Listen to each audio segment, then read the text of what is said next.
I challenge you, Live for ask Jesus. God na mapalapit tayo sa inyo.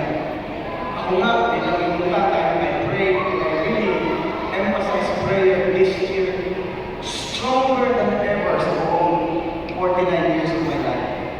So I spend time in prayer, in and out. Ang daming nililibig sa akin ng Lord na pagtama ko sa akin, anak, mali ang attitude mo. Mali ang tingin mo dito. Oh Lord, ituro mo po sa akin kasi gusto kong ituwid. Kasi pag natuwid, pag solid, ako hindi ka na tayo mapakasakin ng kaaway. At pag solid ka, katulad ng gold, tuwin mo gold, then you are precious. You are a blessing. Alright? So, God bless you. Let me introduce our speaker today. Handa na ba tayo? Nandiyan na siya, pumasok na siya sa computer natin. Alright? Handa na siya, nag-iintay na. Okay. Let's give a big clap kay Pastor Mike, and Lola Raco of Jensen of Life.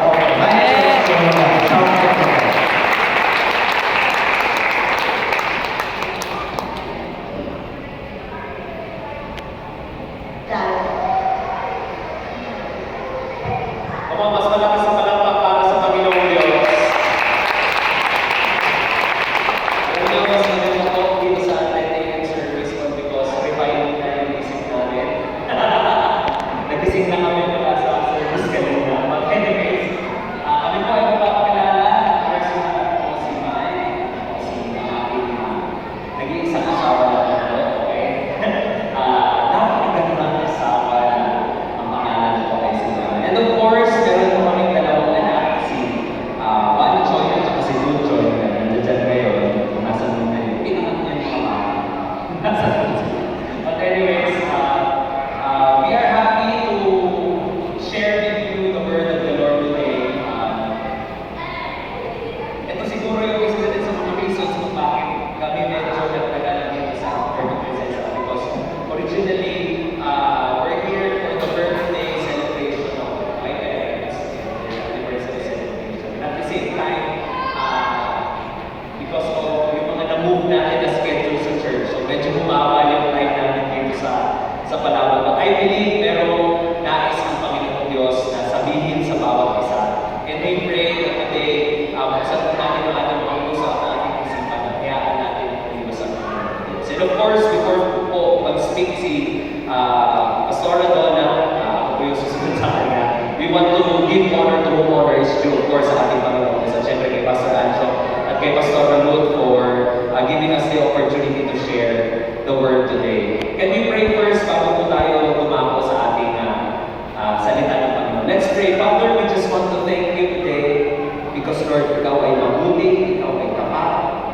Lord, kagaya ng aming kanina, Lord, kailan may di magbabago ang kabutihan mo sa buhay ng bawat isa. Lord, maraming salamat dahil today I know that your word is alive and active. At Lord, katama ito sa aming mga puso. At Lord, bubuksan mo ang aming mga isipan. Lord, para Lord, sa mas ikababago at ikaayos pa ng aming mga buhay. Lord, may we respond to the message today. Thank you, Father, and I pray to God for your Holy Spirit. Holy Spirit, guide us today as we seek your word. Thank you, Lord, in Jesus' name. Amen and amen. Isang kapalapakan natin ang Panginoong Diyos. Magandang umaga po ulit sa inyong lahat. Maybe sa mga iba po, first time niyo po ako nakita dito. But first time ko din po kayo nakita kasi bihira lang po ako dito sa stage. But I believe na may sasabihin ang Panginoon sa atin ngayong umaga. Amen? Amen. Binabati po pala namin yung Life Church Mindanao. Nanonood po sila ngayon live in Mindanao, dyan sa Coronadal, and at the same time, sa iba pong location na meron tayo ngayon. And kanina umaga po, nag-speak kami sa NKC. Di ko po alam naka-live stream pala. Mas kinabahan lalo ako. Pero I believe mabuti ang Panginoon. Amen. Naalala ko po yung kwento ni Mother Ruth, ni Pastor Ruth.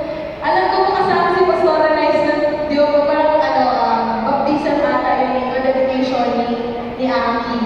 Eh, nung sa Manila po kasi, doon po kami nag-aral. Doon po ako nag-aral. So, sa Life Church Manila, din po ako na-win. So, wala po kaming family doon.